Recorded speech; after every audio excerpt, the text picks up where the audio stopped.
What's this? A letter for me. Welcome to another episode of Remember the Great Sports Through the Mail Thursdays. Today I'm going to share with you 3 recent returns that I got back in the mail and profile each of the individuals that signed autographs for me. So this first one is a return from Texas, and it is from former Minnesota Twin Dave Edwards, San Diego Padre as well, on 4 of 4. So let me tell you about Dave Edwards and his career in baseball. Dave Edwards, a California native, attended high school in Los Angeles, California at Jefferson High School. He was selected in the 7th round of the 1971 draft by the Minnesota Twins. At just 17 years old, Edwards made his professional debut, appearing in 29 games for the Twins, rookie ball affiliate. The following year, in 1972, he would split time between the rookie ball affiliate and A ball affiliate in 96 games, posting a .272 batting average. He would work his way up after the 72 season through the Twins organization, through their minor league affiliates. And in 1978, he would appear in 139 games, steal 16 bases, and bat .262 for their AAA affiliate. And the Twins rewarded him with a call-up on September 11th, 1978. In his first major league game against the Chicago White Sox, Dave got 1 hit out of 4 at-bats, and he stuck with the major league team through the end of September, appearing in 15 games in 1978. The following year, he made the club in 1979 and was used as a platoon outfielder. He would spend part-time roles of that 1979 and 1980 season with the Minnesota Twins, coming off the bench and being a part-time player. After the conclusion of that 1980 season, he would be traded to the San Diego Padres for Chuck Baker. With the Padres, he would continue his part-time role, playing for them, the 4th outfielder type. 1982 would be more of the same, with him spending 71 games for the Padres. Well, after the conclusion of the 82 season, those will be his last seasons playing in the major leagues. After his retirement from the major leagues, I'm not really sure what he did after that. Obviously, he probably moved back home or moved wherever for his second career after his playing career. One notable thing that I want to point out about Dave is he actually has brothers that also played in the major leagues. Both Mike Edwards and Marshall Edwards are twins, and those are actually Dave's brothers.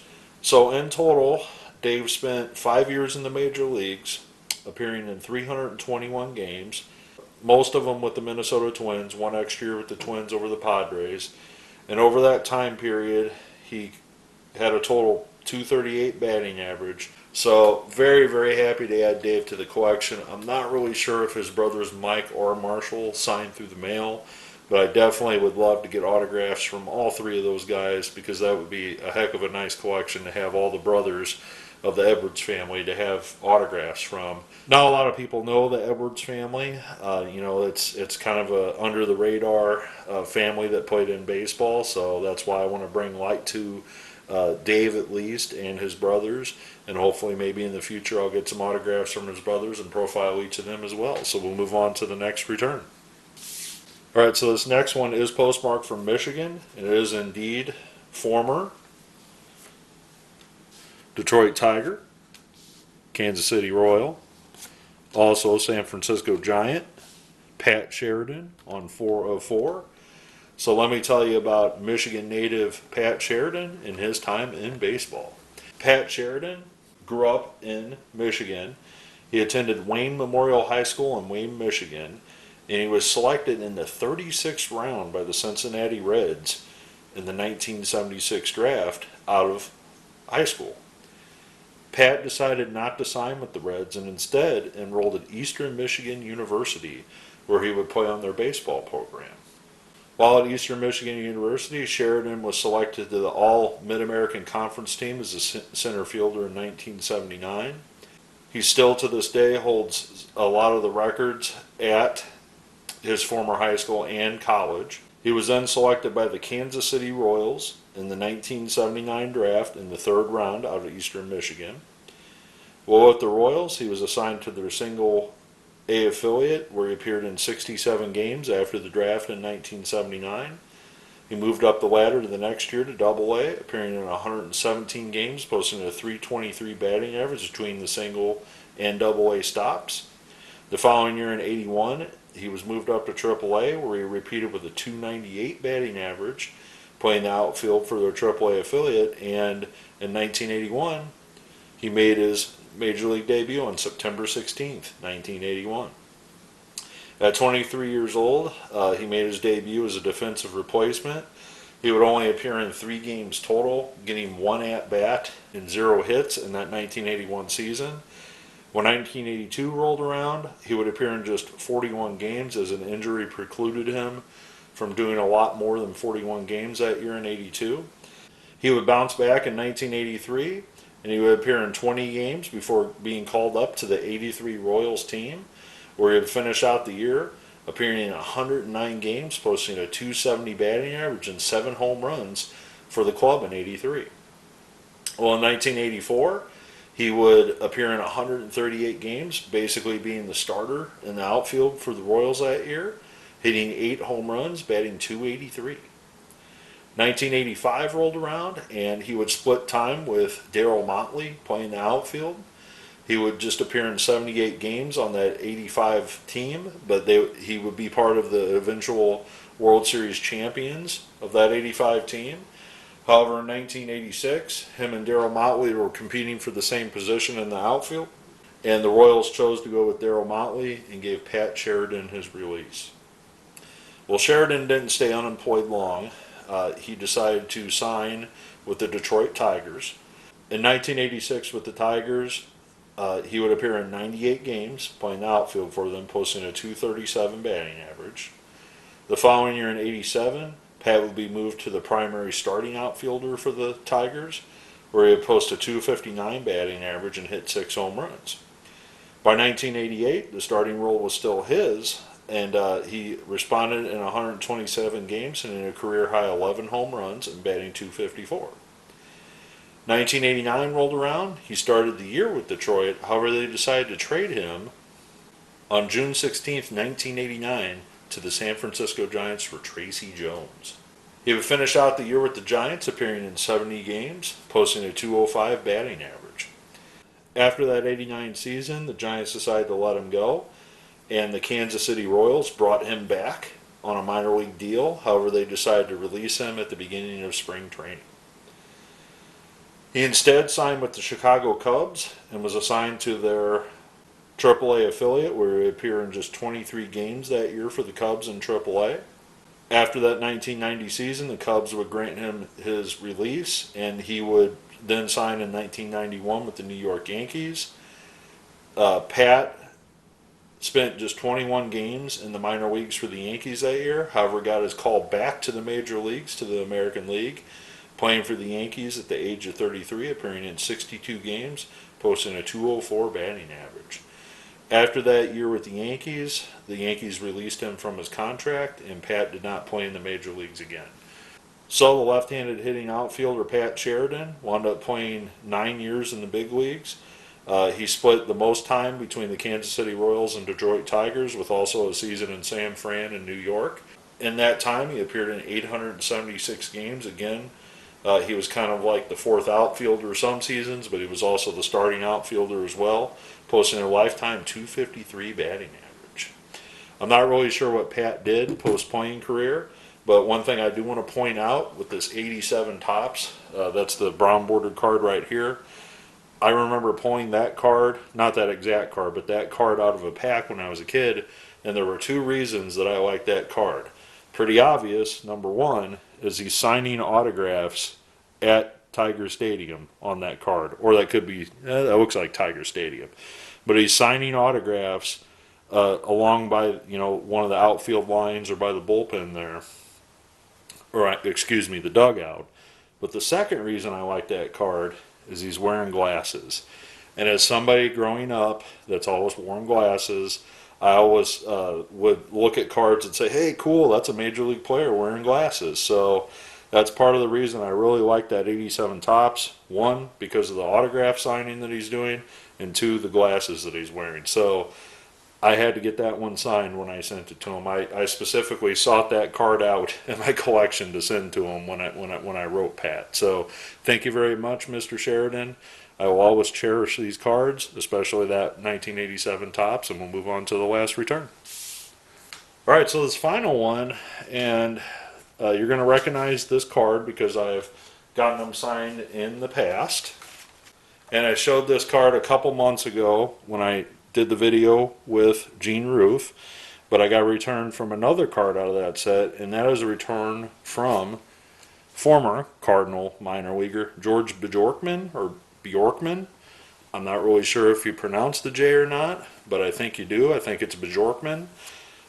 And he also has one major league card, and I happen to have 3 copies of that 1984 Topps. So let me tell you about George Bjorkman and his career in baseball. George Bjorkman was born in Ontario, California. He played college baseball at Chaffey Junior College and Oral Roberts University. George was the catcher for the 1978 Oral Roberts team that made the only College World Series appearance in school's history.